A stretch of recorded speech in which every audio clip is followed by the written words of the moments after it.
Hey everybody, my name is Erica, and it's so great to have you join us online. I'm so glad you are here. All summer we are talking about faith. Faith is trusting in what you can't see because of what you can see. I just wonder how well we look at things around us. Did anyone notice what time it was when you got up this morning? And does anyone know, without looking, what color shirt the closest person next to you is wearing right now? Sometimes we think we notice things, but maybe we don't quite remember. In today's story, we're taking a look at the very last book in the Bible, Revelation. Now, Revelation was written by a man named John, who was actually one of the original 12 disciples who spent time with Jesus. This was after Jesus died, came back to life, then ascended into heaven. John was taken to a prison colony on the island called Patmos, where people worked in the mines. He was sent there because he wouldn't stop telling people about Jesus. Now, John was very old, and he was living out the end of his life with criminals because of what he believed in. John lived longer than any of Jesus' other disciples. He had watched the early church grow while the story of Jesus spread everywhere. But John had also seen terrible things happen to those who followed Jesus. Many of his friends had even died for what they believed. Still, more people than ever were following Jesus. God's story was spreading from one end of the world to the other, just like Jesus said it would. Now, something really amazing happened to John while he was at that prison, and he wrote about it so that we can read it today. One day, John heard a voice come from behind him, and it sounded like a trumpet. The voice told him to write down everything he was about to see. John turned and saw Jesus himself. God was showing him a vision of things that would take place in the future. God wanted John to write them down so that people like us can read about it in the future. In this vision God gave to John, he showed John how the story will turn out for everyone who believes in Jesus. John said that he saw a new heaven and a new earth. He remembered what Jesus had said right before he went to die on the cross. Let's read.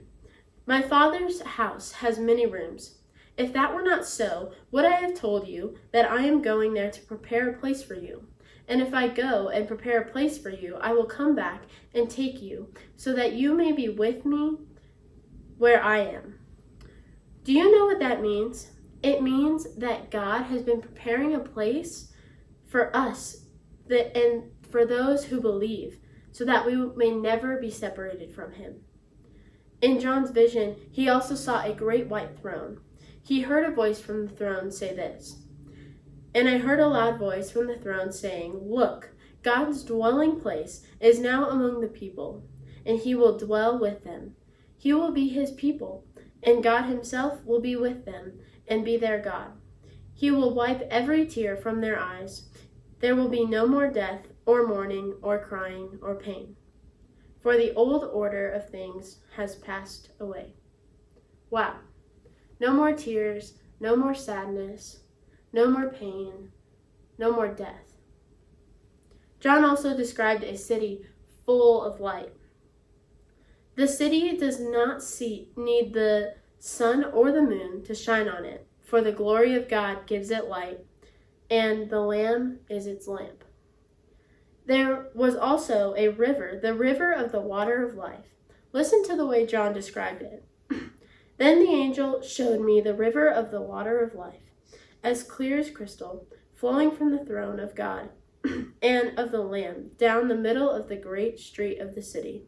On each side of the river stood the tree of life, bearing 12 crops of fruit, yielding its fruit every month, and the leaves of the tree are for the healing of the nations."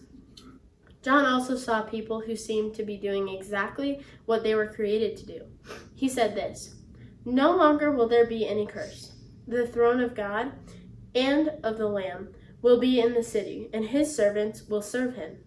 He will see his face, and his name will be on their foreheads." Wow, that is a lot for us to imagine, isn't it? Now, John didn't know exactly when these things God had showed him would happen, and neither do we. In fact, there's a lot of things we don't know. We can read John's words and we can do our best to imagine what heaven will be like, but we don't know for sure. And as we read and understand these words, each of us might picture or imagine something different. We may not have all the answers, but because of what we've seen and heard, we can have faith. We can be certain of this. In the end, God will make things right for those who trust in Him. That's why our bottom line this week is following Jesus will turn out greater than you can imagine. Let's pray. Dear God, thank you for allowing us to listen to church online so that way we can hear more about your word. Dear God, I thank you that we can learn that no matter what we imagine, and no matter what we read from the Bible, we can always trust in you. And we know that no matter what we do and what we hear, that things will turn out greater than we can imagine. We love you so much, and we pray all these things in your name. Amen.